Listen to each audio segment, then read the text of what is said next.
A lot of things to talk about, not the least of which being TikTok, but I do want to ask you about the president's final day in office and how you are reflecting on his time in office. And do you think he is leaving the country ready for another Trump presidency? I don't think first anything can prepare us for a second Trump presidency. I think it's going to be a very difficult period of time for the country, and I think we've all got to be prepared for the constant attack on our institutions that is about to be unleashed, and quite frankly, the attacks on us as a country and as a people. As far as President Biden, I've said from day one, I'm proud of the Biden-Harris administration, and I hope that people can reflect. And I think history will judge his works and bring us back from the pandemic in a way that honors his commitment to the country and to patriotism. Let's remember how he started. This country, the economy was in the tank. Businesses were closed. We had people that had died through COVID. We lost over a million Americans to the pandemic. And he brought us back on that road to recovery, which we are still, by the way, recovering from. And you take that, the infrastructure law, the Inflation Reduction Act, prescription drug prices, passing the first gun regulation that we've seen, as you know, in years in this country. I think you're going to have a record from the president and the vice president that people will look back on and be proud of. I wish we could have done more. We're now, of course, faced with a horrific challenge in Donald Trump coming back for a second term. And I think that's something that we're all thinking about. So to that end, how do you think is the best way for Democrats to approach this second Trump term? And are you attending the inauguration tomorrow? So I'll be here at home in Long Beach. I'm headed home to D.C. soon. I will not be at the inauguration.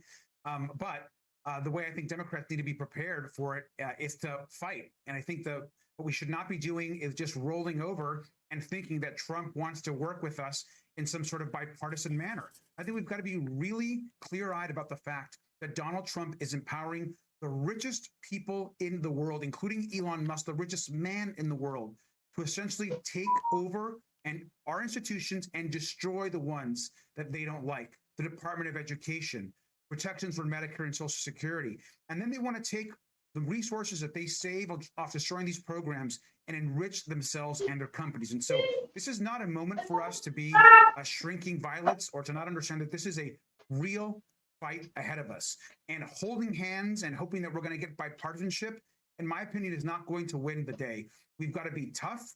We've got to push back on every lie. And we've got to ensure that Donald Trump, Elon Musk, and their billionaire pals don't redistribute people's hard-earned Social Security and Medicare into huge tax cuts for themselves.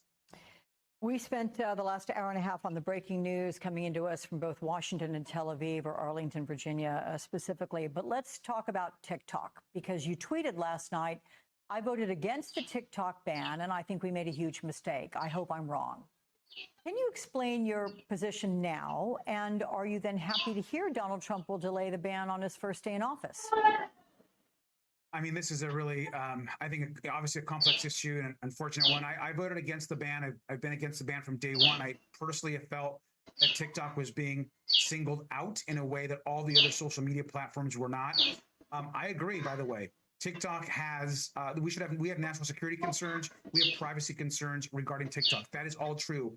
The same can be said for Meta and Meta platforms and other social media platforms. And so I never, whether it's in classified or public briefings, heard information that made me believe that we were under imminent threat from a national security perspective with TikTok. I believe that our privacy has been greatly compromised by foreign and American companies, as we all know. And you look at what's happened with Elon Musk, for example, and X. Look what happened during the election with Facebook during the last election cycle and the one before that. And so what we should have done is taken a comprehensive approach to all platforms before we shut off a platform that 120 million, with an M, 120 million Americans use every single day. And by the way, tens of millions of people use TikTok for their small business, take care of their family.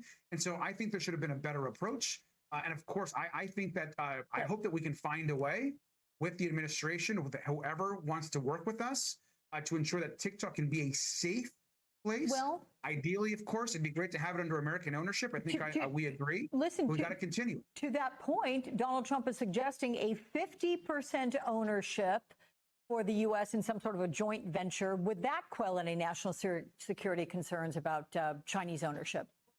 I mean, I think it's a step in the right direction. I think having a platform that tens of millions of Americans use for their small business, if Americans can have some type of ownership in that, I think that's fine. I think the broader concern, of course, and this is why we should be greatly concerned about this process, is who is going to own TikTok at the end of this process. And I've been saying this now for months. Many of us have. I hope to God it's not Elon Musk. And so I think those are the concerns that we should really have. And we rammed through this ban without taking a step back, in my opinion, really thinking about how best to do this moving forward. And that's what I'm concerned about.